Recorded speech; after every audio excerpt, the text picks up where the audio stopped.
what was the last thing that made you like happy? Yeah, man, that's a deep question. Last thing that made me happy, I would say the access to tech education should be accessible to everybody. Shout out Big Tech Energy, man, for real. I went to this very intense private school, 30 kids in a grade, and we're learning about chromosomes in like the second grade. By the time I met IBM in college, I had such cool stories to share that made them say, wow, like I would have never done that in college. IBM, you kidding me? I have a corporate card. I said, I know I don't have 3 to 5 years experience, but whoever's in that lobby that's about to apply, sure, they got great qualifications, but they won't work as hard as me. They won't research it as much as me. They don't want it as bad as I do. And for that reason, can I have the position? And we are live with my brother, Jarrett. What's up, bro? Hey, man, I'm doing well, man. Excited to be here. Yes, sir. Hey, thanks for coming on, man. I got like a goat in here. It's crazy. It's crazy, man. How's the week been, bro?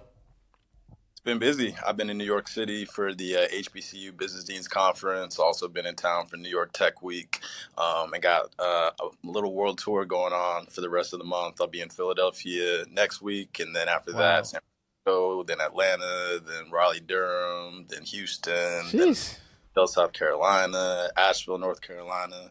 So yeah, it's busy, but I'm excited for all the things that I got cooking up right now. Yeah, and bro, you're killing it though, man. Like I see all the stuff you're doing, like even with like Big Tech Energy. I've seen you on other podcasts. Obviously, before I even like invited you on here, bro, I've seen you doing crazy things, bro. You know what I mean? And I just know that this conversation, bro, is about to be like crazy. I feel like this is the episode that's gonna have like 1 million views, bro. Just because not even because of me, bro, but just because of like your experience, the gems that you share, and like your authenticity. You know what I mean? And so, long story short, bro, thanks for coming to the podcast, bro. And yeah, let's get it, man. Let's get it. You ready, bro? I'm ready. Let's do it. Yes, sir. Yes, sir. All right. So usually before I start my podcast, I have like a this or that section, but I feel like your journey is so like dope. So I'm gonna keep it really short. We're gonna do like one question, and then we can like just get right into your journey, bro. So first question, bro. It's a bit like more heartfelt, but I just felt this question this morning, man. But like, what was the last thing that made you like happy? And it don't even gotta be tech, bro. It can be just anything. Yeah, man, that's a deep question. Last thing that made me happy, I would say connecting with this nonprofit called My Daddy Taught Me That, and they also have another organization, My Sister Taught Me That, and like it was totally organic, unexpected. I was at a conference in North Carolina for my day job, and was told like, "Hey, there's a brother that's doing amazing things with kids. Them get mentorship and opportunities in ways that are so needed in Asheville, North Carolina." So, meeting the founder, Keenan Lake, meeting his wife, Mrs. Jackie. Meeting all the kids that they serve, seeing all the things they're doing to recover Asheville. They went through a horrific hurricane last year, and so a lot of that city got decimated. A lot of people don't really, know about it as much because the news cycles move so fast. But really being able to connect with him and his wife, and we're going to be partnering together to do some amazing things. To really amplify their brand, amplify their mission, and to really impact Black boys and girls. So just making that genuine connection, I think God put us together. And so actually, as soon as this podcast is done, I'm have a call with him, and we're going to talk about getting his brand out there so that people can support and help those kids, learn about technology, learn about trade, plumbing, electricians, stuff like that. And just have like positive Black men in these boys' lives and positive Black women in these girls' lives and vice versa. So I would say that made me really happy. And every day that, I get to work on that as something that is going to be part of my legacy, it makes me really excited because it's the heart of what I want to do, which is help Black people at the end of the day. Yeah, yeah. And man, I feel like your journey, bro, and like your mission to like inspire people that look like us, bro, I think is commendable, bro. Like I feel like it's like like shout out to you. You know what I mean? Because I've seen a lot of people, bro, make it and it's like, forget where I come from. You know what I mean? Forget like everybody else. Like I'm the one eating. I made it out. I put in the work. And so go get it yourself. But you're turning around and like you're like, yo, come along. Let me show you the cheat code. Let me show you the blueprint. Like, you know what I mean? Like, what inspires that, bro? Like, what? Cause you don't have to. You know what I mean? Like, what makes you get up every single day and you're like, yo, let me go get somebody and show them how to like be successful. Like, what motivates you, bro, to do that? Yeah, I mean, I feel like God has just really blessed me with access and opportunities that others have not necessarily been proactively blessed with. So I want to be that proactive blessing, in their lives to get them that access. I just feel like the access to tech education, to tech resources, and tech jobs should be accessible to everybody, and it shouldn't be dependent on your zip code or who your parents are or the school district that you were unfortunate to be a part of. And so, yeah, it's just growing up, my parents put me in an amazing position with great education. And that education has given me a competitive advantage. I wouldn't have the vocabulary and the depth of knowledge that I have without that education. So when I see, children and other people, adults that just weren't afforded that same opportunity, I want to at least uh, decrease that gap in whatever ways that I can, and also save people time to get into that bag, Mm, because seeing generational wealth, that's something that we were deprived from of because of slavery and civil rights movements and all the things. yeah. And my parents had all the disadvantages. They were extremely poor. They were in extremely racist environments in Pine Bluff, Arkansas. Segregation was a thing for my aunts and uncles, and my parents were part of the integration, but the grind that they did to get to where they are, um, you know, that inspired me. And so just knowing that, my cousins and et cetera, like they don't have the same opportunities that I've had. So it's just been within my family. Like mom has 8 brothers and sisters. My dad has 5 brothers and sisters. Mm, Like unfortunately, some of them aren't in the best economic situations. And so I've seen that growing up, and I've seen the contrast of how I grew up and how they grew up. And so it started first with my family, just like putting my cousins on and, showing them like, hey, we are equal. It's just a matter of access. So anything that I have, I'm going to make sure you have it too. And that mm, just kind of progressed to the whole big tech energy brand, and just highlighting really quality people, not just in terms of their resources and the money they make, but their mindset. And that's one thing that I want to like get across is not just the money aspect, but the mindset aspect, and really highlighting people like you and others that have the mindset of giving, but also the mindset of excellence in everything that we do, and leading with value. And so hopefully not just with the resources that I provide, but hopefully the example of just how I show up will inspire, young black men and young black women to do the same. yeah. And man, like you mentioned like a good point. Something that I live by, and one of the many reasons why this podcast was like birth. You said that some of your family members, they're not in the you know same economical bracket as you're in, but like you just going back and letting them know that hey, like we're all the same. You know what I mean? And for me, man, one of the reasons why this podcast was birthed was the fact that like I remember when I was trying to break into tech. I remember when I was documenting my journey and like I was trying to find some kind of senior engineer, some kind of something to be like, yo, like you can make it. Um, God being so good, I had that right when I was in boot camp. Like 2 months in, I went to a coding boot camp. Like 2 months in, man, I had senior engineers reaching out to me, like, "Hey, I've seen your journey, bro. I've seen you documenting your journey on Instagram, TikTok, LinkedIn, whatever, right? And I just want to just reach out to you and just have a coffee chat with you." And I'm like, "What? Like, I'm supposed to be reaching out to you because you're here, and I'm trying to get to where you are." But the fact that like a senior can reach out to me, it was so telling. Like, wow, like there are some good people in this world, and I think that's what you're doing, bro. You know what I mean? And years later, man, I'm like, man, I want to give back and really let people know that, like, yo, me and you, bro, if you cut us, we're not gonna bleed money. We're not gonna bleed. anything else but blood. The same thing every human being will bleed. You know what I mean? And so the only difference is the fact that we're able to, or we chose, right, to put in the time, which anybody can do that, right? And so I like you even saying that, like you even mentioned that's like wow, like it just proves to see like where your mindset is at and like what you're really trying to do in society. You know what I mean? Yeah, yeah. I mean, I feel like number one, everything that I have is due to God. So it's not about That like, part. I'm so great and I'm so this. It's like, nah, God put me in an amazing position. So in order to glorify God, I should spread the blessings that God has given me without getting too preachy. Yeah. Yeah. No, hey, listen, we can preach on here. You know what I mean? Tomorrow's Sunday, but Yeah. it is what it is, you know? Yo, so let's get into it, man. Let's get into it, bro.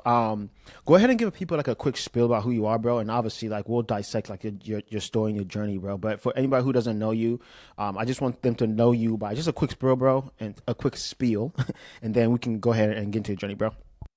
Yeah, so Jarrett Albritton from San Antonio, Texas, school Macombs Business School, University of Texas at Austin, but been in the tech space since 2006. Started my career off at IBM as a Tivoli storage sales specialist, and then after that, have worked for several startups. From Kariba to ClearSlide to WalkMe, now currently the VP of Strategy at Rightsy, where I've closed over $40 million in software sales deals. And my whole career is about identifying opportunities for partnership with Fortune 500s to help them increase revenue, decrease cost, increase employee efficiency, et cetera. And, basically showing them through consultative discussions how we can help them do these things and then turning those into multi-million-dollar agreements that turn into multi-million-dollar ROI. During the pandemic, organically, started building a personal brand on an app called Clubhouse, where I would just have these authentic conversations around tech opportunities and interview people that were doing really interesting things in tech. That went from 0 to 30,000 followers in like 2 months. And then I started putting recruiters on stages and hosting recruiter rooms, and I got hundreds of people jobs in tech. And that's when I started my company, DEI Staffing, focus on putting people of color into positions at tech roles and creative and unorthodox ways. And through those spaces, that's when I started connecting with like the Afro techs of the world and started hosting spaces for them, which led to me doing about a dozen plus speaking engagements a year, which has led to me launching Big Stage Energy, which is a boutique service that helps subject matter experts like yourself, take your brand and get on conference stages, get on podcasts, basically figure out like how you can monetize your brand, but also put you in a position where you're never having to apply for a role, or you have investors hitting you up, and you have people proactively saying like, "Hey, I want to pay for your time or pay for your product," or you can be an affiliate partner. All kinds of ways that you can make money, which is critical in this economy. It's not about one stream of income; you need to have multiple. And if you have a long tech career already, then you have just an easy way to get another stream of not only revenue, but stream of relationships. Because I think relationships are the most important currency of all, because there's so many things that I've gotten for free or, access that I've gotten that's insane because of relationships. And so having a personal brand is a super cheat code. And I'm basically showing people how I did it organically and just saving them time through my relationships. Okay. So yeah, it's a little bit about me. And then the Big Tech Energy podcast and all that jazz too. Yeah. Shout out Big Tech Energy, man. For real. Bro, you that was a lot. That was a lot, man, of like just good stuff. But let's take it back, man. So you grew up in San Antonio. You had dope parents who pushed you. You've seen your parents like go through like the craziest like adversity.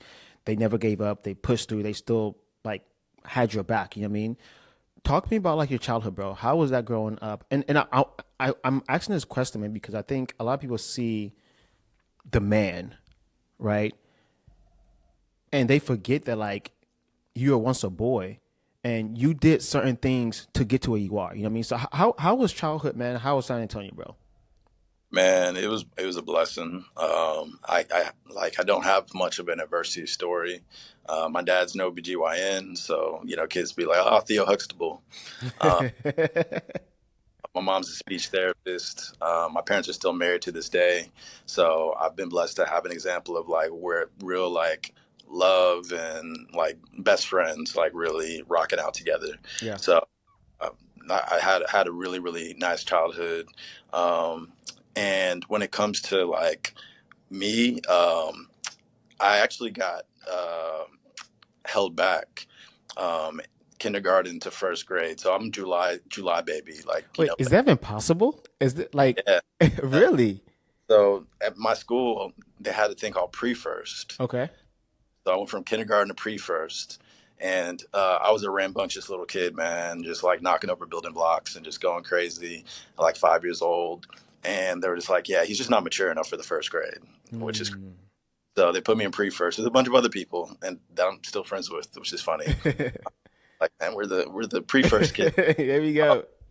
But yeah, and I've never heard of pre-first anywhere else. But anyways, it was at my school, so that's what they put me in. Yeah. And uh, basically, they were like, you know what? It's not that Jared is just like a rambunctious kid.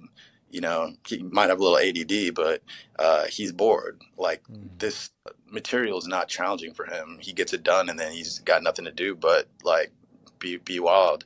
So I tested into this really intense academic private school, 30 kids in a grade. And these kids are like super high IQ, Mensa, like genius kids. All of them ended up going to Harvard or Princeton or Yale, MIT, stuff like that. And so I went to this very intense private school, 30 kids in a grade, and we're learning about chromosomes in like the second grade. We're reading like Wow. we're reading Jane Eyre in like third grade. Like when I think about what we were learning in elementary school, it's pretty insane. Mm. And and because I was like the only black kid in our grade and one of the few at our school, it was a little difficult because I wanted to be around more black kids, but it also made me pretty popular, and all that kind of stuff. So I had a little bit of class clown in me. um, you know 30 nerdy kids, it's easy to be the cool kid out of 30 nerdy kids, right? But yeah, so it was a pretty simple, easy childhood in that sense. Play sports, all the things. Um, and then basically around sixth grade, I met like two of my best friends, uh, Alvin, aka Buki, and Chris, and they told me about public school and how awesome it is and how fun it is. So begged my parents and went to public school, middle school, which went from 30 kids in a grade to like 500 kids in a grade. So it was a bit of a culture shock, but I'm so glad that I did it because socially it exposed me to a lot of different things. Played sports, basketball, football, track, and so got really good shape and all the things. And middle school was fun. The school district I was in was a pretty like wealthy school district, so a lot of the parents of the kids were like very successful business people, etc. So I'll just to keep it short, because I could do a whole podcast about my childhood. I would just say to keep it short, it was a mixture of like Varsity Blues meets Clueless. Mm. Like we had Porsches and Jaguars and Lexuses in the parking lot.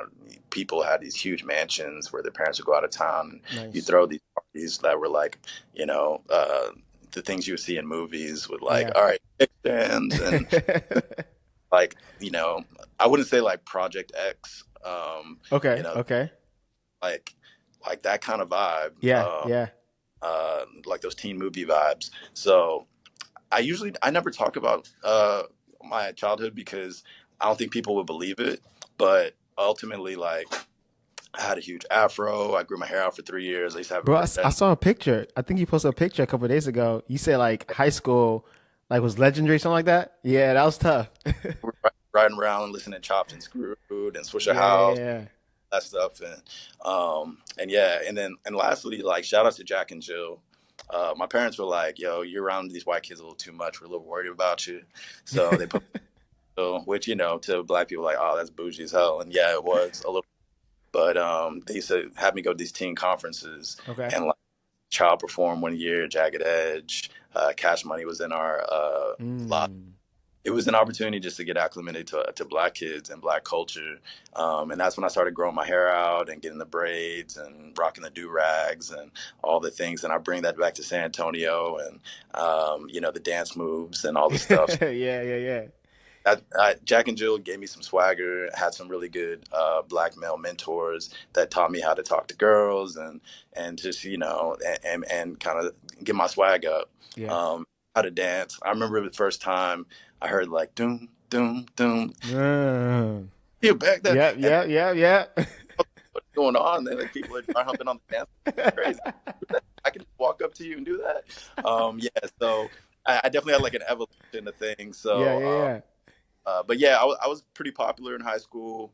You know what I'm saying? And I got a lot of bad habits out of my system in high school. I won't talk about that too much, but like, being the player and, the partying, like I got a lot of that out of my system in Yeah. high school. So by the time I got to college, I was on some super, like, I'm retiring by 30, serious businessman. I'm Mm. that party. Oh, that's for kids. Like Mm. I'm trying to travel the world. I'm trying to make money. Like, so I really credit my high school experience for keeping me focused in college because I'd kind of been there and done that. Yeah. I didn't have the need for that and was really focused on more. But yeah, man, that's kind of like my childhood. It was fun. It was Yeah. fun. It was Yeah. chill.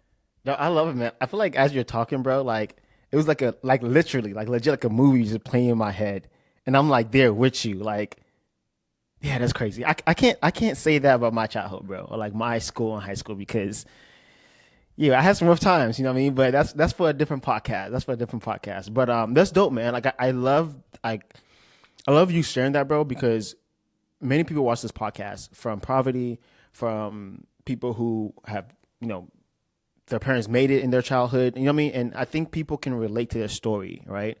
And like I said, people see the man, but they forget that like you were once a boy and you lived life. Like you said, you party, you did this, and now you're here. You know what I mean? So thanks for sharing that, bro. That's dope. Yeah, that's cool. I might hit you back up for a full behind the scenes. Um, cause I Man, didn't know. It sounds interesting, bro. you got the PG-13 version. Hey, nah, I want the rated R version. So I'll hit you up back in behind the scenes, bro.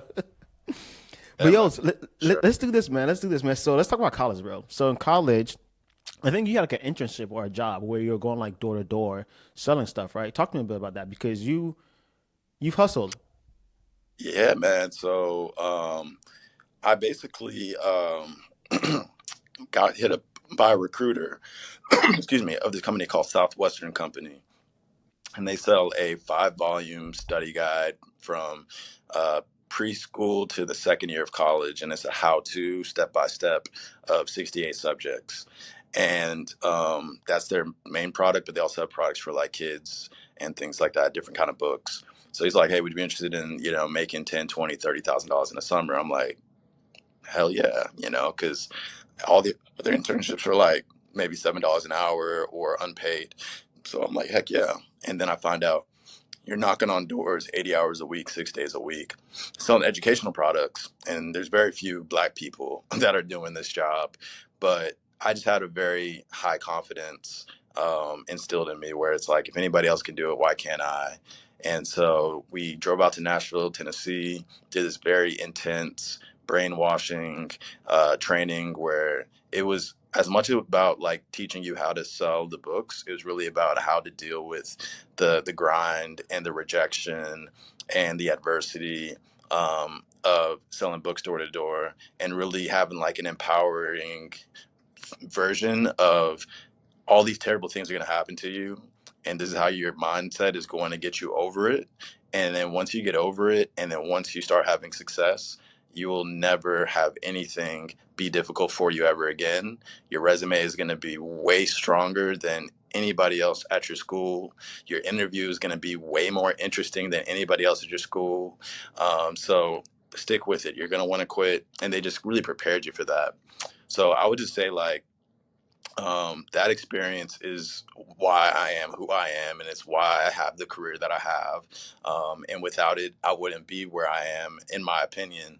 I've always been very smart, but the character that built up, the mindset that instilled in me, and just the mental toughness, because like having doors slammed in your face, having cops called on you because you're a black guy, like walking around neighborhoods in Kentucky and Minnesota, you know, moms being scared of you when you open the door, when they open the door, all the things, right? Racism in Kentucky was pretty interesting. Um, Dealing with all those things and not quitting, and to end up paying my way through college doing it another summer in Minnesota and recruiting a team, which allowed me to get like whatever job I wanted for my third summer, and end up moving to Miami at 21 and selling advertising space to businesses for FIU's campus directory. So um, by the time I met IBM in college, I had such cool stories to share that made them say, wow, like I would have never done that in college. Like you did 80 hours a week, 6 days a week, no partying, no girls, nothing. You just woke up at 6 in the morning, took a cold shower, knocked on the first door at 8 in the morning, left the last house at 9:30. Like for real. You didn't have a place to live. You had to knock on doors to find where you're gonna live. That's you're different. And you know that's story, which is real stuff, has basically been instrumental in just how I like handle adversity, and also just made everything easier. Like I would say, like going to that hard academic school from first grade to sixth grade, it made middle school and high school so easy. Like, and so like selling books door to door made every sales experience feel easy. Like IBM, you kidding me? I have a corporate card. I have like all of these resources. I blah blah blah. Like, oh man, this is easy. Let me take my door to door mentality to these IBM resources, and I was blowing out people sales wise that were 20-year veterans in the space, and I'm 23 years old, and they're like, oh, this kid's gonna struggle. Like, how did he get the job? Because I wasn't supposed to, by the way. Like, you're supposed to have 3 to 5 years work experience, supposed to have an MBA, but I credit book sales. Like, I closed them. I said, I know I don't have 3 to 5 years experience. I know I don't have an MBA. And I know I'm not even supposed to be considered for the job. You guys just interviewed me as a favor because the people before liked me. But whoever's in that lobby that's about to apply, I'm sure they got great qualifications, but they won't work as hard as me. They won't research it as much as me. They don't want it as bad as I do. And for that reason, can I have the position? And I did the same thing I did when I sold books. I stared them in the eyes. I didn't blink. So when I would say, like, when I would ask for the order, I would actually like pick up my pad and just look down and not say anything. Like, all right, so first name, last name, like very assumptively. And the first person that talks loses. So I did the exact same thing in the interview. And the guy was just like, he's asking for the job. Well, obviously, I can't give you the job because there's people in the lobby that I have to interview. But I'm impressed because nobody really asked for the job as confidently as you did. And if you ask for this job, you're going to ask the CTO of Walmart for that $2 million contract. So I appreciate your gumption. We'll get back to you. And then the recruiting coordinator was like, bro, I don't know how you did it because you don't have the qualifications, but they said if he's going to ask for the job, he's going to ask for the order. And so we got to take a chance. Wow. And so, typically in tech sales, you start off SDR, like basically as a meeting booker, and you have to work your way up. And maybe in like 5 to 7, potentially 9 years, you get to enterprise sales executive.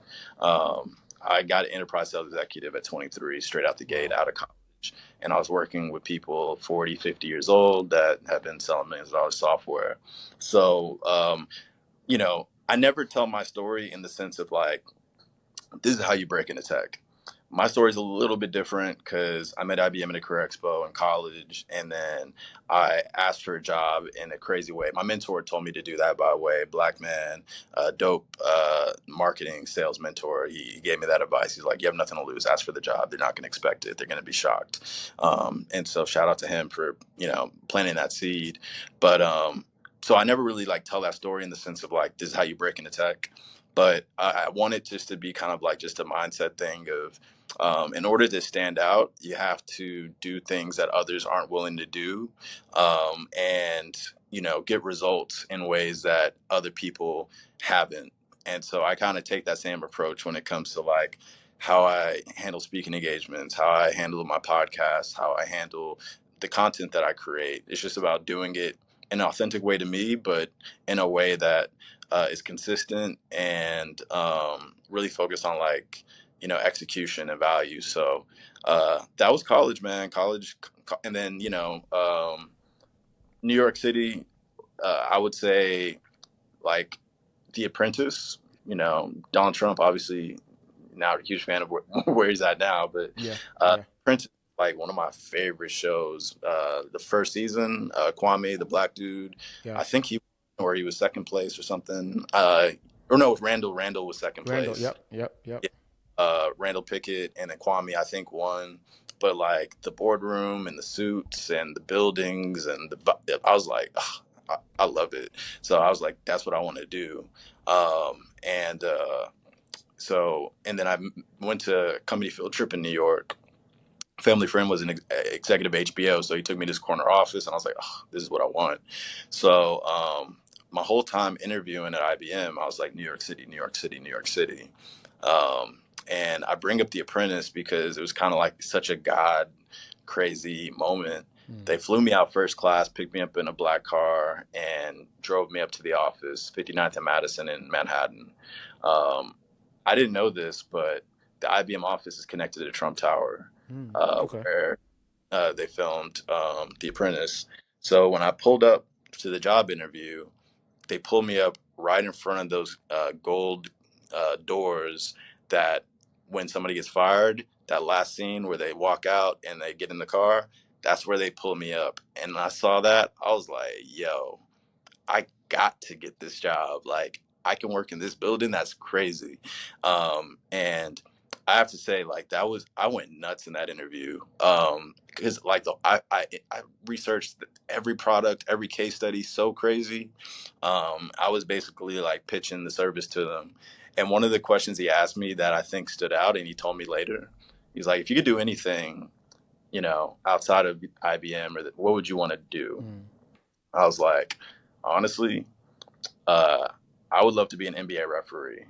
Mm. I was like, because I'm obviously not tall enough or athletic enough to play in the NBA, but to be able to be a part of history and be on the floor with the greats like the Michael Jordans, the Magic Johnsons, the Yeah. Larry Bird, and really like be just high level quality, at my role to the point where nobody's noticing me as a referee because I'm making the right calls and I'm doing the right things and I'm building the right relationships and I'm doing it the right way.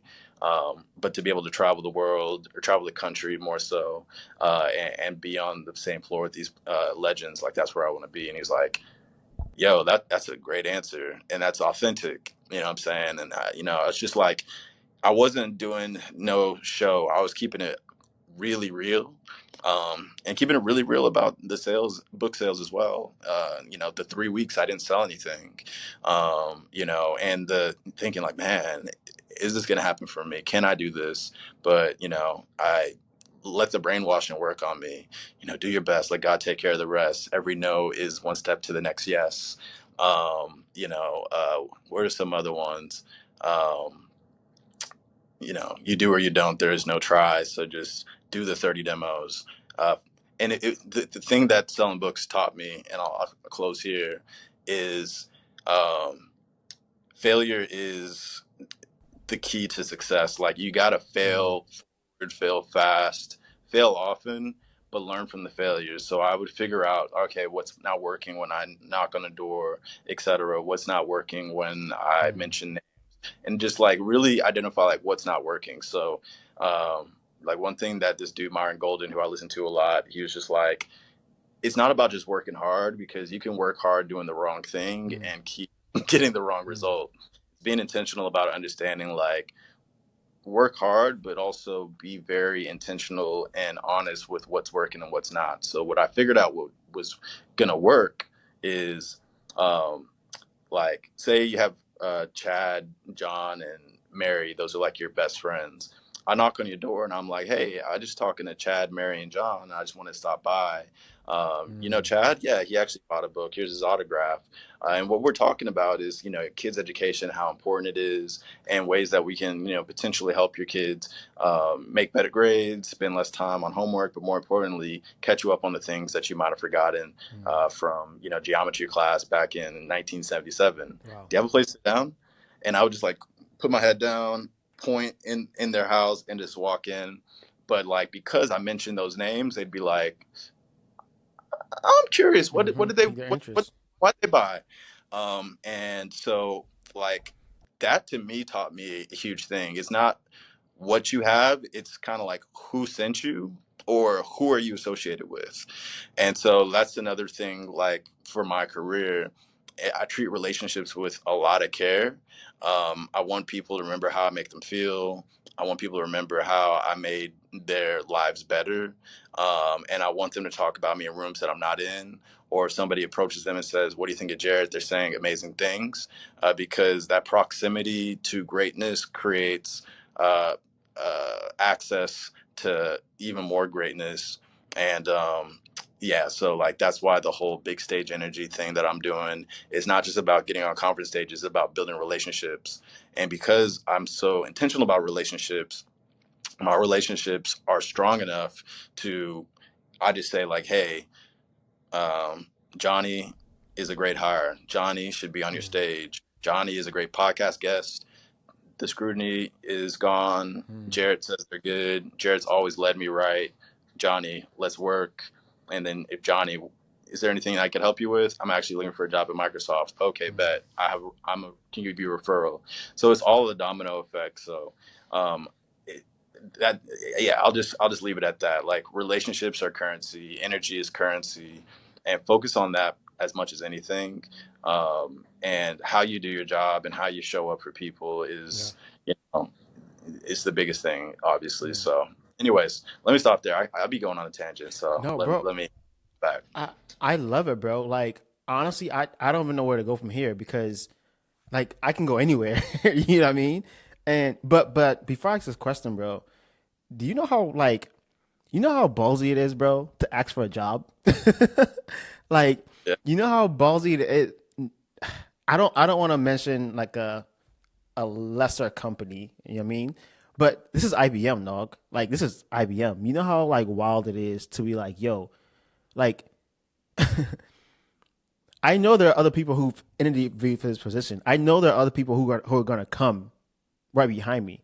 Forget all those people. I'm your guy. Hire me. And doing our prep call, you said one thing, bro, that I was like, wow. You were like, you said all that stuff. I'm your guy. Blah blah whatever. Hire me, and you just shut up. And you yeah, said that the first person to talk loses. Unpack yeah, that, bro, because I think a lot of people they study their butts off, bro, and that imposter syndrome hits hard, right? Unpack that, like the difference between imposter syndrome and actually knowing your worth and knowing your value and knowing what you can actually bring to the company and actually saying like, "Yo, I'm your guy. Like, what's up?" Like, unpack that bit, bro. yeah. I mean, preparation creates confidence. So That's it. I would say that's the biggest thing. Like, it's about being the person that can do the things so you can have the things. You know what I'm saying? And that be work happens way before the interview. And so I would say like I I didn't I didn't necessarily have that before selling books door to door. I didn't have that before, doing X, Y, and Z, but it's just going through the just trying it out and figuring out later. Like, just do it scared and but do it confidently, right? Like, just believe that you have nothing to lose. I think that's just the best way to describe it. Like, I have nothing to lose. The worst they're gonna say is no. That's how I looked at knocking on doors. Like, worst you're gonna say is no. Once I accept that fact, it's all uphill from there. So same thing with the interview, right? But it's the preparation, like the studying that I did on the company, the knowledge of how hard I'm going to work and transferring that conviction. Like that's something that they taught us in book sales is the transference of conviction and transference of emotion. So like when I'm talking about these books, my conviction, me believing that these books are going to help your kids make better grades, save time in class, and help you do their homework with them. And then me asking you the question, so why is it so important that your kids have a good education? And just be quiet, right? And the parents just like think about it, like, well, I just want them to do so much better than I have, like if I would have just done better in school, I think I could do better for them. I just want them to do better, right? That's for people that are in like lower economic situations, people with the big mansions. Well, I want my kids to have the same success I had and without education, da da da. And so it's just like all those things. But I would just say this, it's preparation creates confidence. So really focus on the preparation. Mindset wise. So like read the books, watch the podcasts of people that are inspire you and do things that are like way elevated than what you're doing. So like they made us listen to like Zig Ziglar and all these different type of like mindset things before selling books door to door. Because without the mindset, it's impossible to be that disciplined. And so I think that was part of the reason. So really feed yourself a mindset. I would say some of my favorite people to listen to right now is Dan Martell and Myron Golden. Like I'm loving what they're doing because they are where I want to be. But that might be Steve Jobs for you and reading his autobiography. Like there's so many mentorship opportunities with all these books and podcasts that are out there.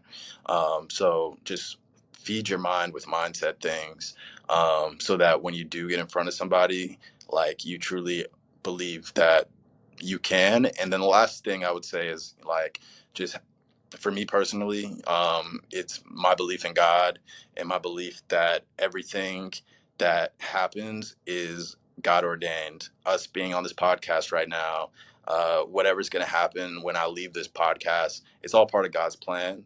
So, what I can do is be intentional about taking a step every day towards the life that I want.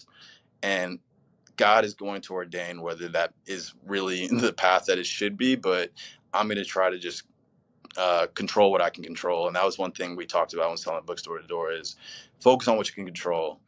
Everything else is irrelevant. So what happens to you out of your control, you can't do anything that, but how you react to it, you can control that. How you spend your time, you can control that. How you eat, how you exercise, like just focus on what you can control. So I focus on what I can control. And in that interview, what I can control is me asking for the job. Anything outside of that, it is what it is. Whatever God intends it to be, that's what it's going to be. But closed mouths don't get fed. And I have an appetite, man. So I'm gonna ask for it, and I'm gonna be quiet so that like I'm serious. I'm not because if you ask the question and then you start talking more, it shows that like you're not confident. You're not really about that life. But like when you just Yeah. like can I have the job, Hmm. they have to really stew in it, and now it's on them to really give you the answer. One quote that I'm loving lately, and I truly believe it is, every decision you make is a vote for the life that you want to have or you're going to have. So now when I like eat something, I'm thinking about, all right, do I want to be that fat slob or do I want to be the That six guy? pack guy, huh? When I'm like watching Netflix, I'm like, it's okay to like amuse yourself every now and then, but like what could I be? I could be reading a book right now and like gaining some knowledge. I could be exercising. I could be, on ChatGPT, building out a business plan. I could be writing that book that's gonna, turn into a bestseller. So like I really am more intentional with my time. Like it's Saturday, I could, be at brunch, drinking unlimited mimosas, but I'm on this podcast because I want to show my clients at Big Stage Energy, like, this is how you grow your brand. This is how you take long form content, turn it into short form content that turns into opportunities. You know what I'm saying? I want to add value to your audience. I want to build a relationship with you because I see your consistency and I know you're going to do great things. And how can I support? So it's just like being the example of the things that you want to be, but also showing others how to do that, and increasing authority. You know what I'm saying? Like, I'm gonna basically everything that I'm doing is me documenting the playbook that I'm gonna teach people. So I can show people how to get on stages right now, but I'm gonna write the book that becomes a bestseller that gets me the speaking agencies to get the $15,000 to $20,000 speaking engagements. I'm gonna document the whole process, and then Big Stage Energy is not gonna just be about what I'm doing now. It's gonna be actual like speaker agency where I actually get you booked for paid speaking engagements. That's increases Mm. the retain. I get a percentage, and we're all going to be making money together, type thing. And so, like, I'm super focused right now, bro. Like, Mm. I was a little focused before, but now I'm just like, man, it's about to be crazy. Yeah, yeah. And so, like, doing these podcasts are good. I kind of look at it like a comedian that works the comedy clubs. Like before Mm. Kevin Hart national tour, he stops at the Comedy Cellar randomly, Facts. without material. You know what I'm saying? Like, I just shot a podcast before this one, and I was trying out some material there. Now, on this one, I'm talking about my childhood. I'm talking about selling books more. I'm talking about mindset more. I'm talking a little bit more big stage energy. I'm trying to figure out, like, what are people going to resonate with? How is it going to be helpful for them? And then also, where do I want to define myself? And it's not Mm. about defining myself based off of other people. It's really just trying to identify, like, of all the things I can talk about, because I can talk about a lot of different things. What do I personally enjoy the most, and what can translate the most value? And although, like, I love talking about tech and tech sales, artificial intelligence, and all the things, where I'm really passionate about now is more so the mindset stuff, and the personal brand things, the networking things, the relationship things, and how to monetize yourself as a personal brand and increase your revenue streams, because it all ties together. One example I'll give, and then I'll stop so you can ask questions. Um, like, if you've been in the tech space for 10 years as an engineer, you tend to kind of devalue how awesome you are because you're Mm. so used to coding. You're so used to making six figures. You're used to it. So to you, you're like, yeah, but I'm not doing what that other person's doing or whatever. And you're like, oh, I'm not an executive yet. Like, we all kind of devalue ourselves because we're just so used to ourselves. We get numb to how incredible we are. But when you start creating a personal brand and you start talking about some of the things you're doing, it's very just eye opening when you see people be like, wow, you can do that with coding. You can have this lifestyle. Like, you kind of like, oh, wow, like, my life is pretty dope. That's one thing. But the other thing is, say you've been in the job market, you've been like engineer for 10 years, you get laid off, and you've been on the job hunt and you just keep on getting rejected. Um, the personal brand is that thing that's going to attract recruiters and hiring managers to you, in a way where you're not even having an interview like that, number one. But number two, like speaking on conference stages. So let's say you're at Blackest Tech Conference, or let's say Black Men in Tech, right? Um, you kind of devalue yourself. You're not really thinking that what you're doing is important, but like, I help you see, like, look, what you're doing is freaking valuable. There's people that pay to learn from you. There's people that want to hear you on podcasts, and there's stages that would love to have you share that knowledge of how you have a 10-year career.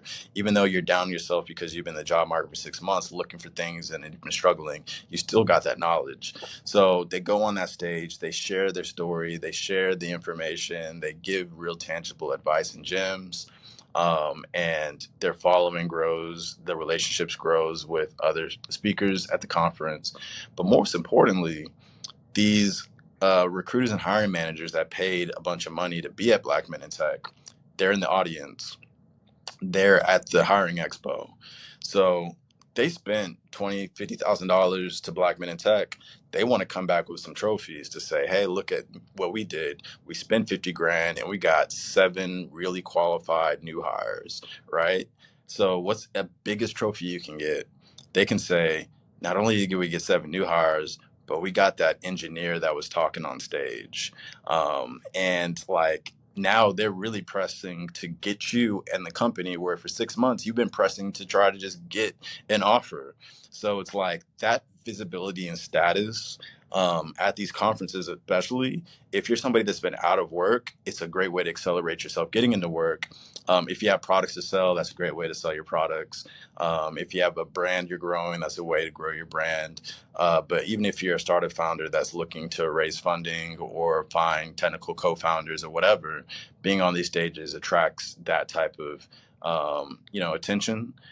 And then if you're smart about it, you record yourself on stages and you show that you have that authority. It attracts more speaking engagements. It attracts more podcasts, and it attracts people to say like, I want them at my company, or I want to have them be a part of what I'm working on.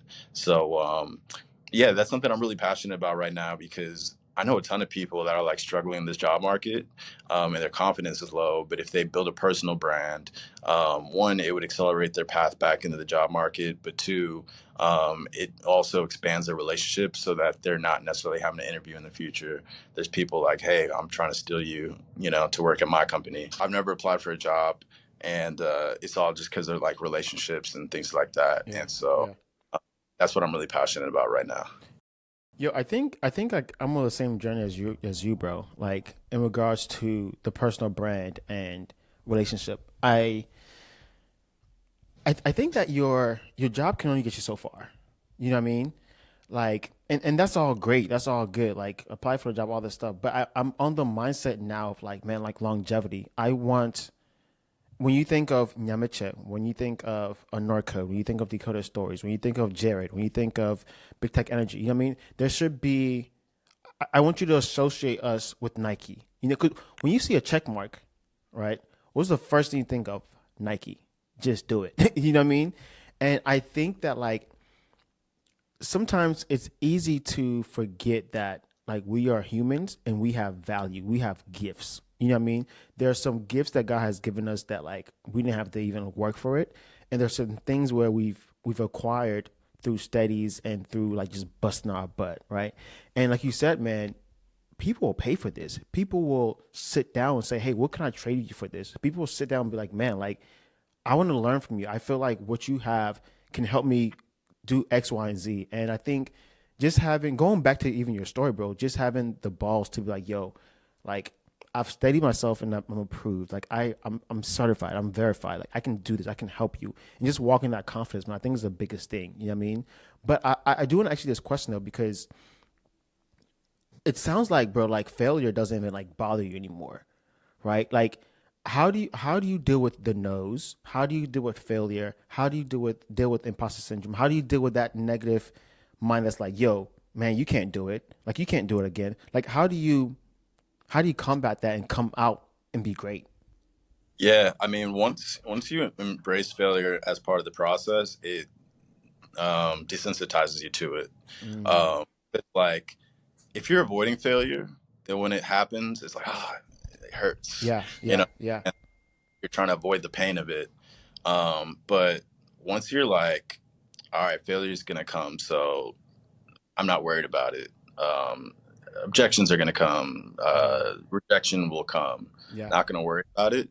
Um, Once you already have that mindset, then it lessens its power. I get nervous, when I go on a stage. I get nervous talking in front of people, but I just have to just embrace like I am who I am, and they're gonna get the best of who I am, yeah, of what I am right now. And then when I'm not in front of the spotlight, I'm not on the camera, whatever, it's that preparation work, I'm mm, saying? Working out so you feel good on camera. It's the reading the book so that you have a healthy perspective of life. You know what I'm saying? I would say perspective is everything as well. yeah, Like, you live with gratitude, then the ups and downs don't really feel as jarring. And then, I try not to take too much credence into praise. So I don't take too much credence into criticism. Like, it's Mm. all the same. It's just Double-edged feedback. sword. Yeah, it's feedback and data.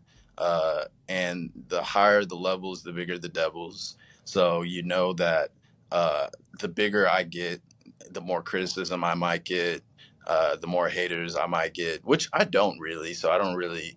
I'm blessed in that sense. Like, I don't really have too many people that are just like, Jarrett. You know what I mean? But it also is because of how I kind of like I show up. But Yeah. ultimately, like, it's all irrelevant because the great things that happen to me and the great things that I've accomplished, it's all God. So that also, and then so all the failures and all the adversity, I think it's all God too. Mm. And God's strengthening me and sharpening me to be prepared for the next things that I will encounter. And if it wasn't for, me getting rejected 3 weeks straight, I wouldn't have the mental toughness to, deal with certain things. Yeah. So everything is a preparation. So if you think of everything as like God's plan, then it's less about, oh, why did this happen to me, and more of like, all right, what is God trying to teach me Mm. through this? Mm. And I've had a lot of L's, man. I've had a lot of L's, and I will continue to have L's. But I just look at it as like, what is God teaching me through these losses? And if I have an empowered perspective about the losses, then I'm never really losing. And these are all cliche things that I've really brainwashed myself with, and listen to podcasts and books. Mm. But that brainwashing, it's dope Yeah. because Yeah. I'm super unfazed, Mm. and I'm super grateful. I'm grateful for my feet. I'm grateful for my hands. I'm Yes, grateful for sir. my eyes, Mm. grateful for the ability to speak. I'm grateful for the ability to, walk. Like, I'm just grateful for everything. So, um, yeah, like, there's nothing that can really bring me down. And I just try to take advantage of every day and every hour and every second, Yeah. to vote for the life that I want Mm. and do the things to get the things that I want to have. But more importantly, work on being the person that is capable of doing it. And that's like, be a man of God, be a man of integrity, be a man of Yeah. principle, be focused on value versus focused on ego. Mm. Like, it's who you are internally that's going to allow you to do the things. Like, everybody's doing the best that they can do with the version of themselves that they are. Mm. So really focus on becoming the better version of yourself. And that's through intentional, consistent discipline, and focus about the life that you want to have.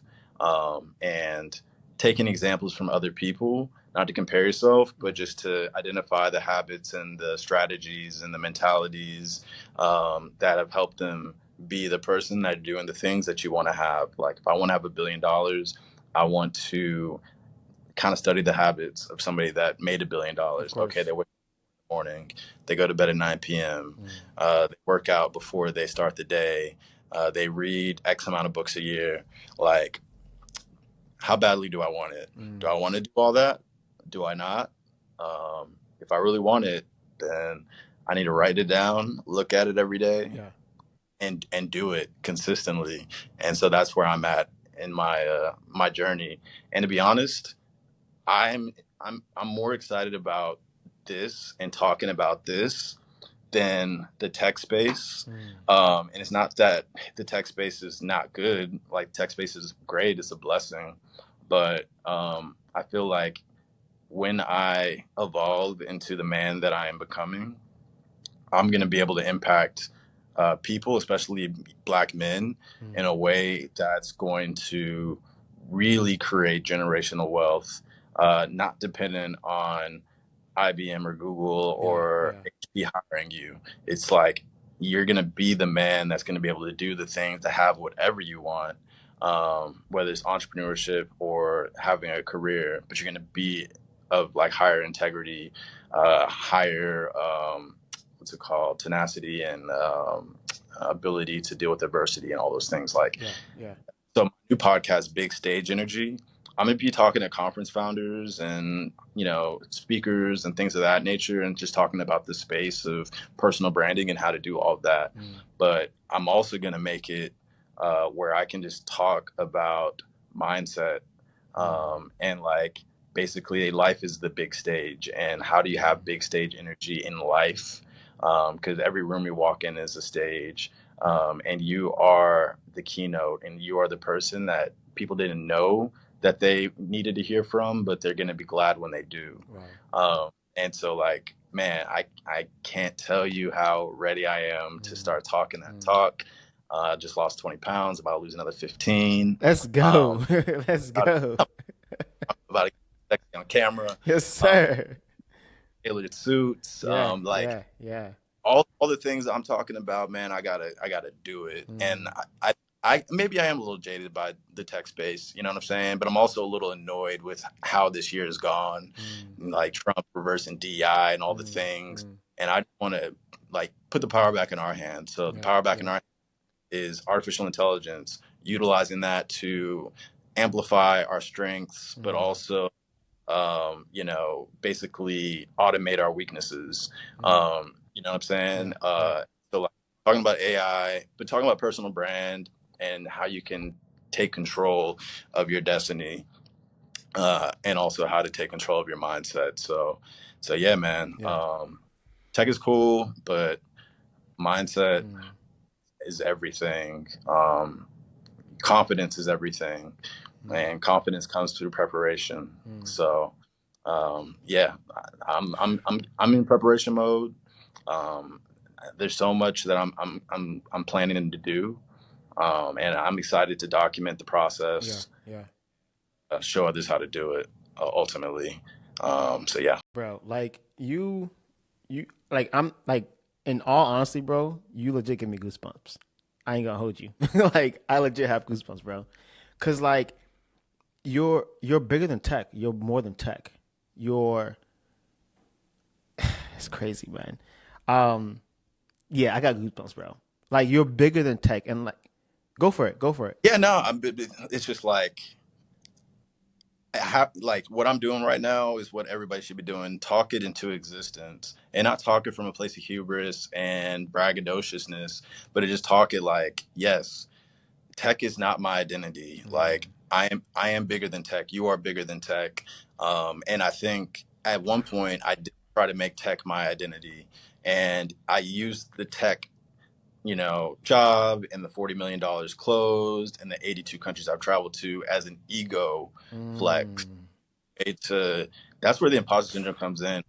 You're not being really authentic. You're trying to create this character that gets the applause, and it feeds your ego. But once you like let go of the ego and you really like lean into God, and God is the reason why I've had this and mm, that, and God could take it away. But like focusing more on becoming the man God has intended you to be. mm. And I don't think God intended me just to be like, you know, tech, tech Jarrett, right? Wow. I think He intended me to help people get careers in tech. Mm, And I feel like I've fulfilled that, and I'll continue to fulfill that. Like I'll never stop providing tech resources and talking about tech, but like I feel like my mission is bigger than mm, that. My mission really is to be a father, is to be a mm, husband. It's to, mm. be an example, right, of, Wow. you know, mindset. And I feel like black men, all these gender war podcasts, and all the trash that we see on Instagram, Mm, like, I definitely want to be a different voice, and inspire people the way that certain voices, like I mentioned, Myron Golden, mm, like mm, I used to be on Clubhouse stages with him, and he probably doesn't remember me, which is okay. He'll know who I am very soon. mm, But like, mm, I used to be on stages with him, and to know like, wow, man, I had proximity to that greatness. He used to follow me on Clubhouse, and he used to let me on stage, and we would have these dope conversations. But like, listen to this podcast now, and what I love about him is he's not about just like money. Um, Money is just kind of the byproduct of doing God's calling and doing God's work. yes. And And I'll be honest, just very vulnerable. Like my entire tech career, I never really read the Bible, never really went to church. I went to church growing up when I was younger, but my parents never pushed, uh, religion on me like that, and they still don't. Which I think is fine. I think that's great. I think they gave me the autonomy and respect to kind of figure out my own journey. They put me in Sunday school. I know the basic principles, but I would say moving to Tulsa due to the job with Rightsy and being taken away from the New York City, Atlanta, Miami, LA, ego, flesh, distractions that Yeah, yeah. I would get, and then being around a bunch of marriage-minded, married black men who really believed in God, and having not really all the clubs and the this and the that to distract me with. And like not having as much money as I used to, because we're a pre-seed startup, so I wasn't Yeah, making yeah. the $150,000 base where I would just be distracting myself by spending money and flying around and taking, yeah, no, I won't say that, but distractions Yeah. ultimately that don't the purpose of becoming a husband and a father. Yeah, yeah. um, Taking that away, like moving to Tulsa, one of the biggest blessings ever, and it helped me get closer to God, helped me get more into church, and I feel like everything that's going to happen in the future is going to be more focused on more God's calling, and that's where I think things will open up. So obviously, I'm not going to be a preacher or preachy, nor am I going to be pushy about my religious beliefs. But I am going to give credit where credit is due, and where I've been implementing God into it, implementing mindset into it, implementing discipline, and for lack of a better term, dick discipline into it. The effect of it is going to be significant Yeah. to my brand, to my calling, to my impact, and then I think financially as well. All I can say is like I'm excited for this next chapter, Yeah. uh, and yeah, like I appreciate this platform because one, it's not like super, hey, tech careers, like you're asking me some stuff that allows me to be open, authentic, connected, and vulnerable. Yeah. And this whole conversation has been helpful because I'm now one, like tapping into how it makes me feel to talk about things that really matter to me.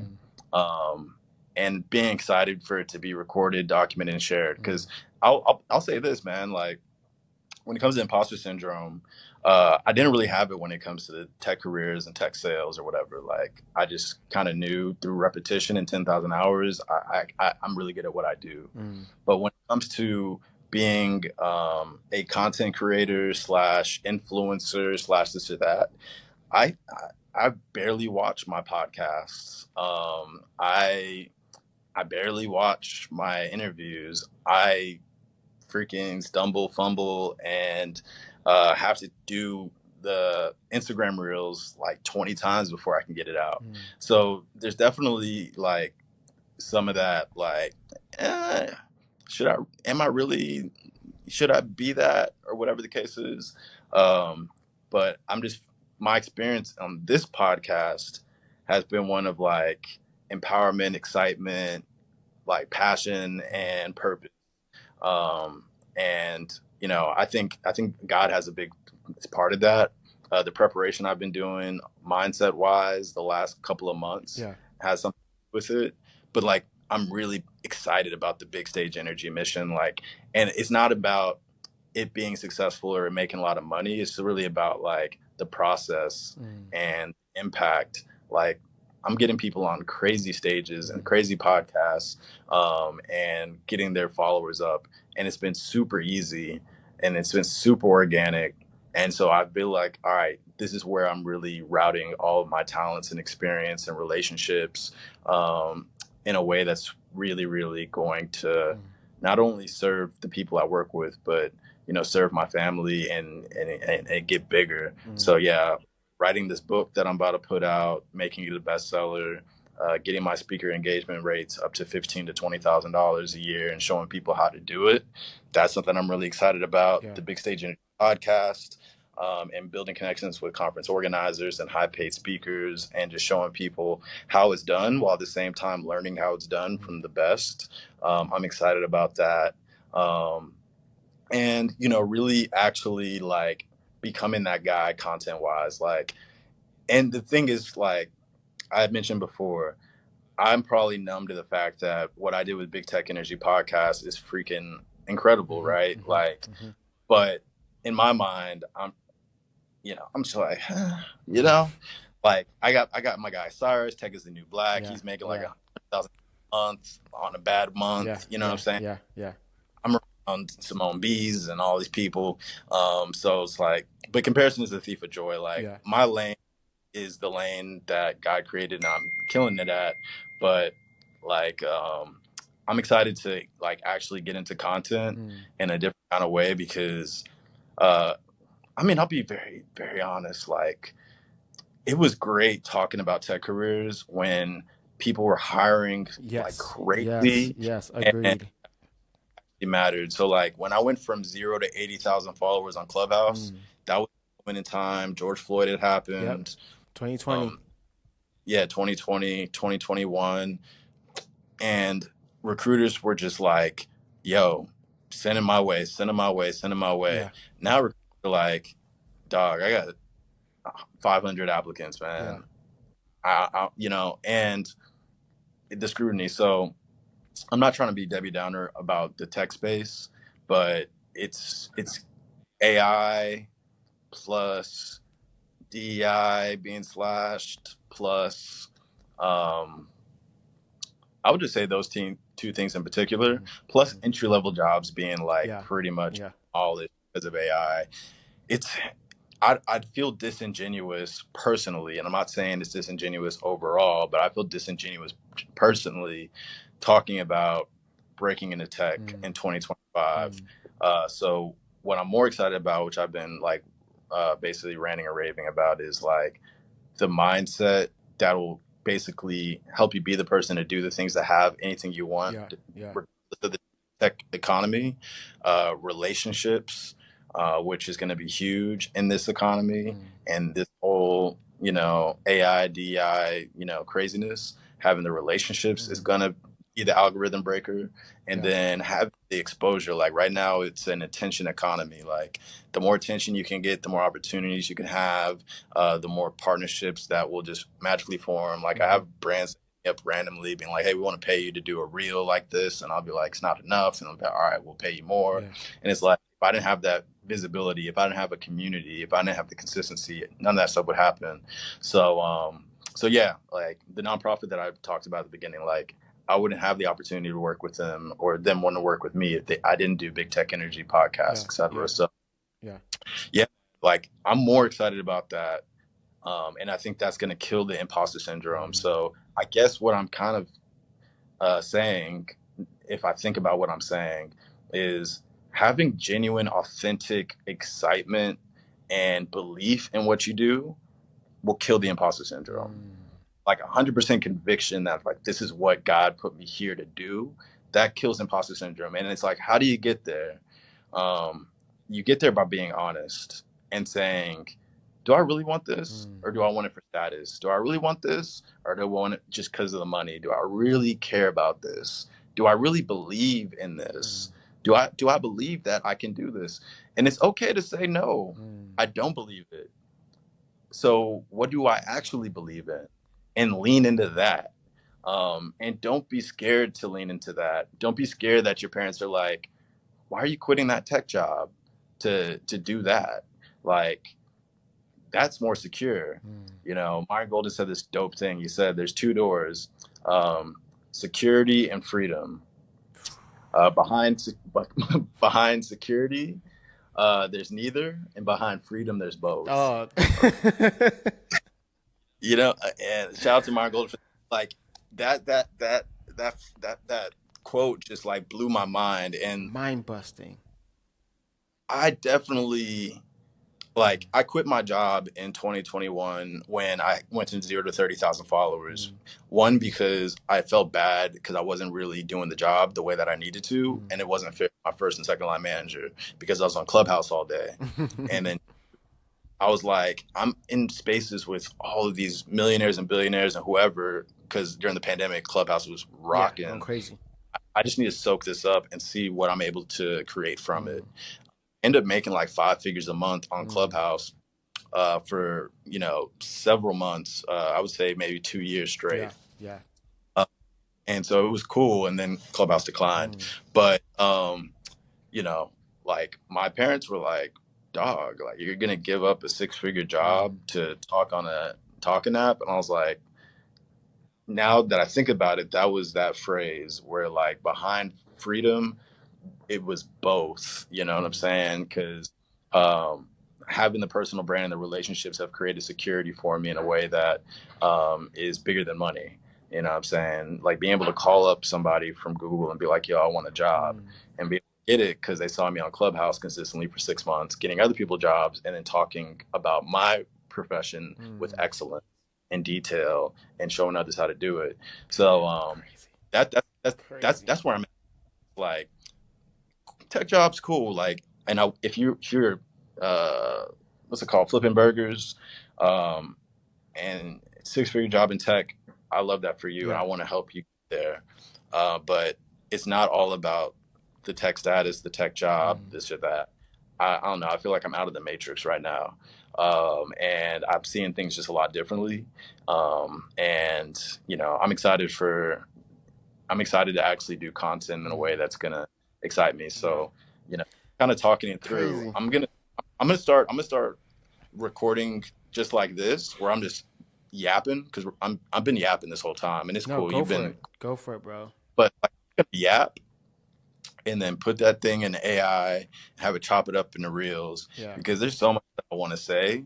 But trying to do it in 60-second snippets individually, that's not going to work. So I saw this one creator, I forget his name, but he said that's the easiest way to create content. It's just get on camera and yap, and then put that in like AI, chop it up, and then kind of just see, oh, that's a gem, that's a bar, that's good.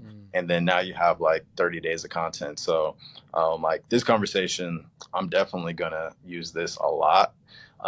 So shout out to you. And I hope this podcast episode, however we chop it up, however we do it, gets a lot of attention to your brand. I would love to see how I can help grow your subscribers, grow your sponsors, grow your guests. Get you on stages. We should talk about that, because that's going to really expose your podcast to more people. And then I also want to know, like, how are you monetizing? If you're not, you should. I was doing stuff for free, and then when I needed help, everybody's like, what, you're big tech energy? I'm like, yeah, but I'm also ain't got a tech job. But those are all interesting lessons that I learned, and it's not really that happened to me. It was, God was teaching me something. God is teaching me, like, yes, you want to give, but give from an overflowing cup. Don't pour out your cup and you're empty.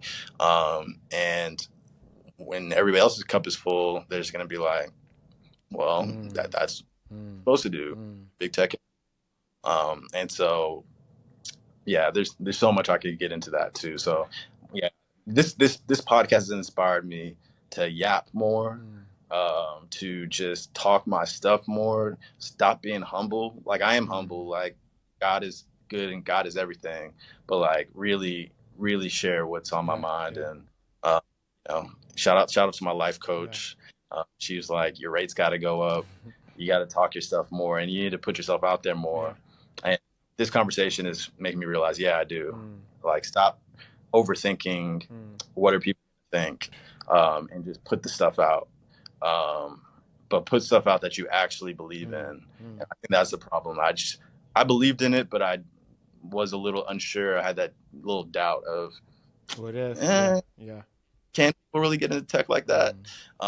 You know what I'm saying? Like, I don't want to necessarily lead people in the wrong direction, right? But I feel like I have been leading people in the right direction. But still, like, when there's that little doubt, like, you gotta listen to it sometimes. You know, in my case, like if you're not convicted in something, leave it alone. And so there's a lot of changes that I'm about to make in my life that people will know about soon.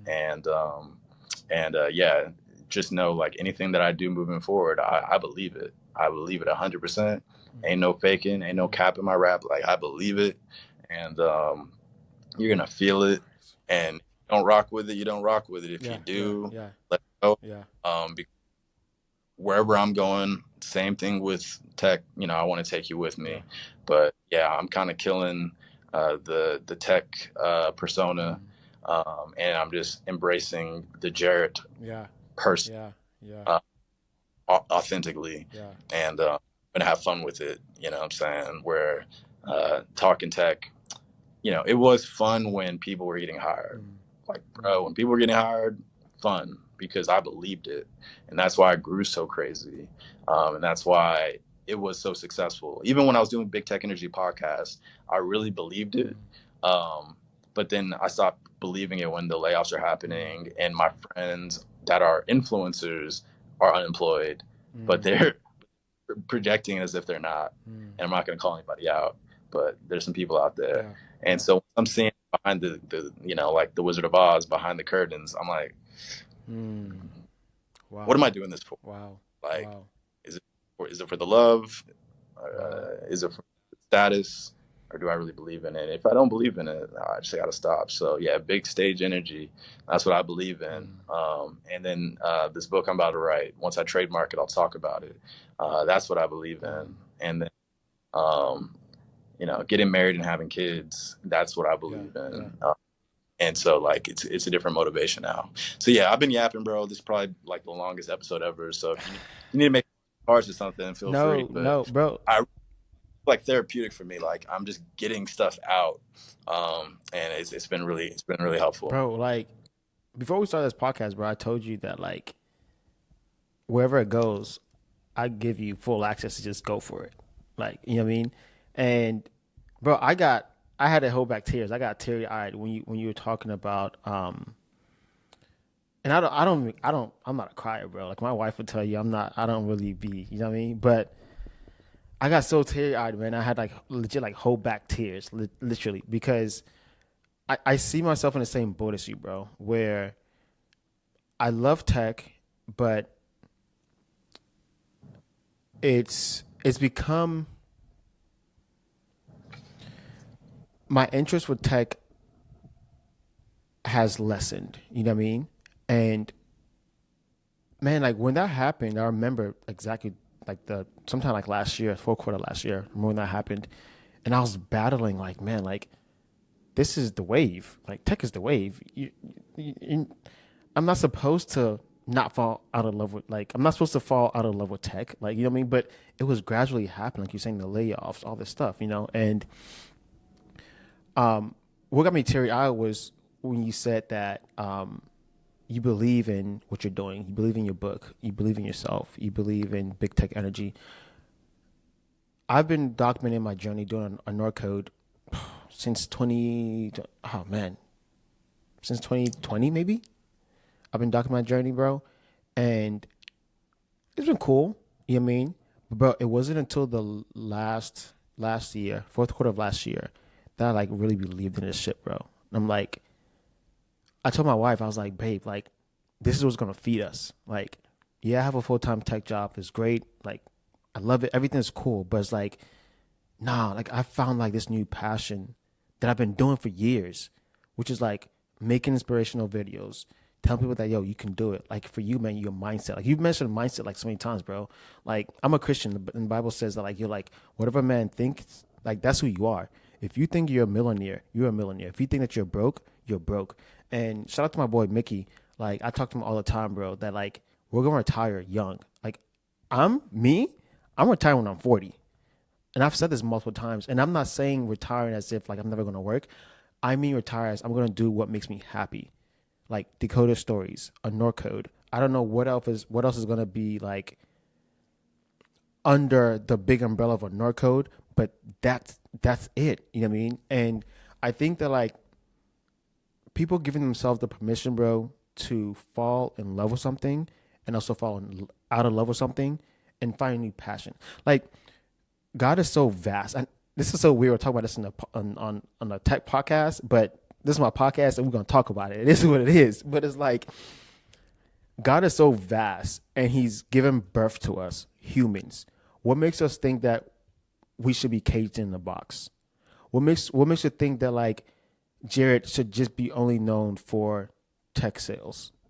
What makes you think that like I should be only known for quality assurance, texting, coding, software?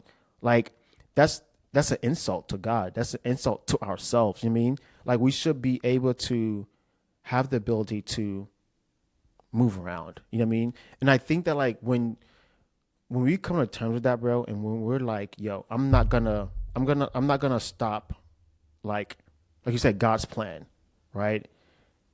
Like life moves so much more smoothly, bro. You know what I mean? Like, bro, you have no idea how much I had to fight back. Like, do I like this tech face? Like, am I like I still like it because I'm still doing it, but like, is the love still at like 1,000%? And I'm like, no, and it's okay. Like that's fine. You know what I mean?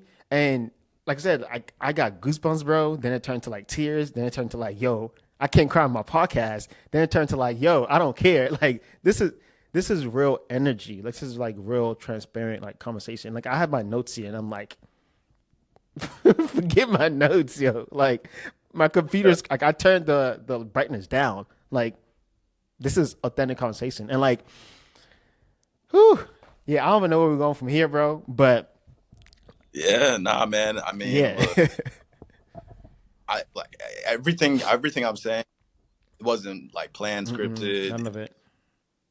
What I feel, and it feels free just to be honest. You know Yeah, what I'm yeah. saying? Honest about the tech persona, honest about my kind of doubts, and not really leaning into it the way that I used to, and being authentic about my excitement for my journey with God, and acknowledging that God did everything for me in my life, but God wasn't in the forefront of my mind. With God in the forefront of my mind Crazy. moving forward, it's kind of like you said, like you're gonna retire by 40. I'm 41, so like I guess this is my retirement phase where I'm retiring that ego filled, status focused, man that was double minded and unstable ways. And I'm now, focused on like real purpose, real being of who I am. And yeah, and not being defined by my job, but being defined by who I am as a man of God. And so I'm super excited about that. And yeah, just I just want people just to lean into who you authentically Yeah, are. yeah. And uh, when you do that, the imposter syndrome goes away because there is no imposter You're real. syndrome. You're being real. Yeah, yeah.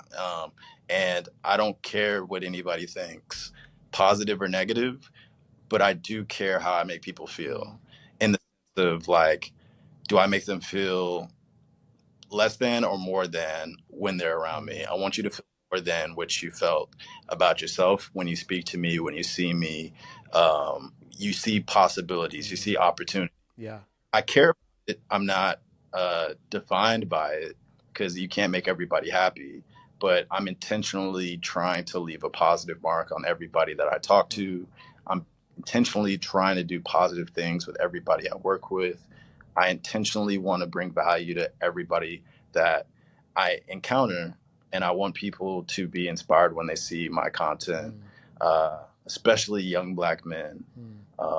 And just letting them know, like, whatever you want to do, you can put your mind to it, but here are resources to get there.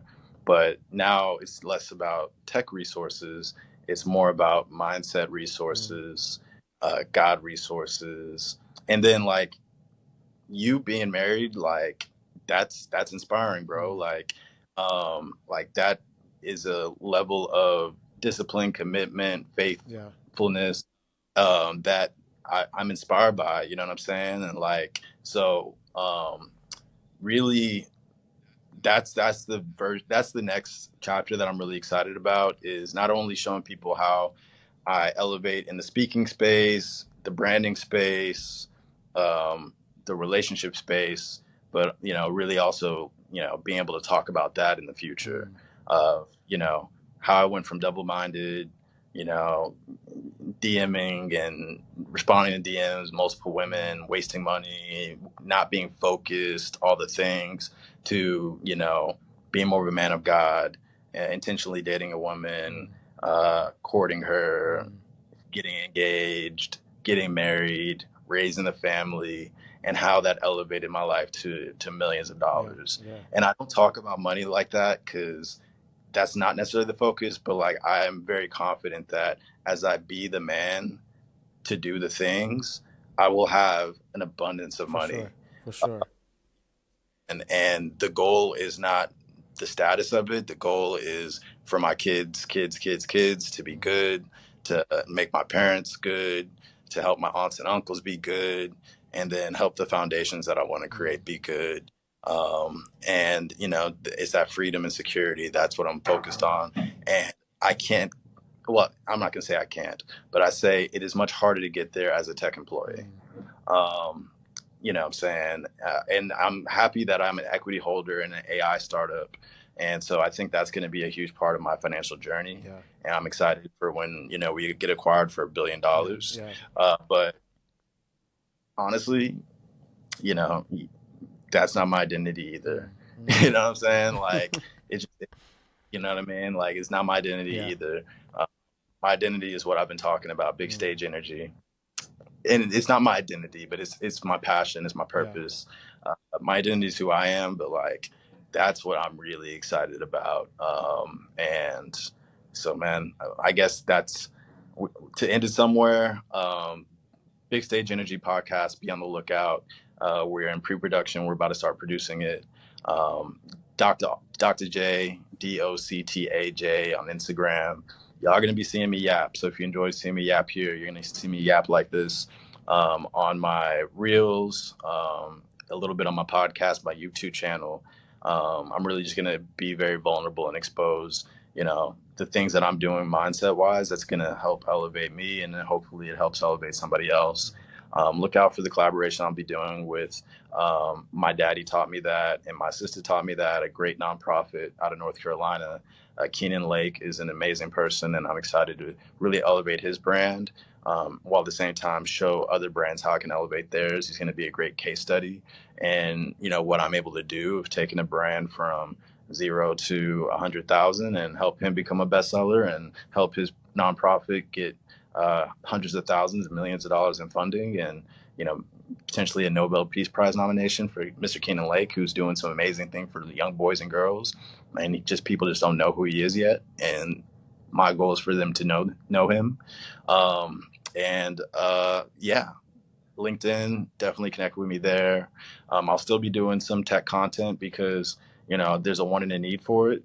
But yeah, I guess for lack of a better term, the rebrand is really focused on my journey as a man of God, and my journey being the thing to do the things to have the things, and how we can create multiple streams of income through our personal brand. How we can use artificial intelligence to make the whole personal branding experience a lot easier. ChatGPT, I said, big stage energy, give me a 6-month content schedule, and blah blah blah. And I was like, Mm. whoa, Mm. this is the right time for me to do this, because AI is creating the pitch decks for me. They're creating the press kits for me. Like you're going to help me write the book. Yeah. Like I'm Yeah. just going to yap and then put it in AI notes and say, write me a table of content for my book. Mm.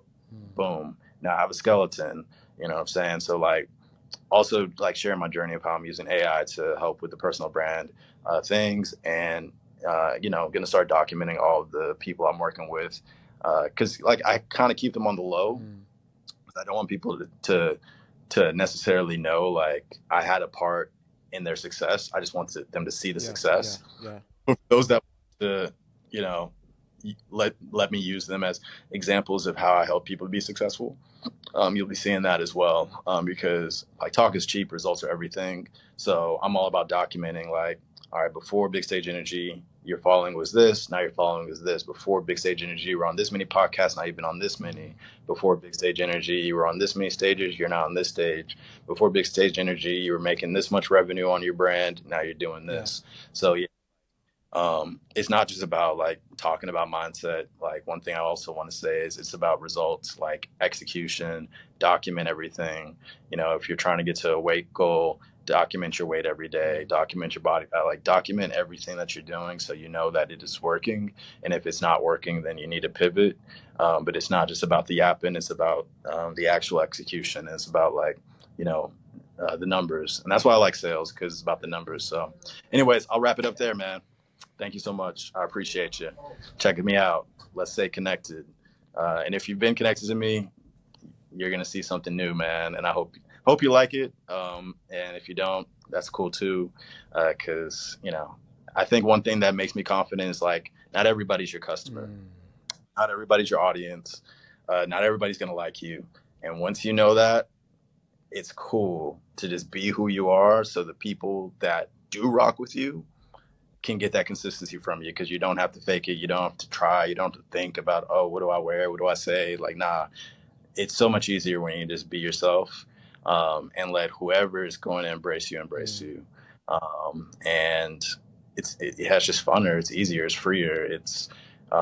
And also it's easier to connect because people can feed off the Exactly. authenticity and all that. So like everything I've been doing before, like don't get me wrong, it was authentic.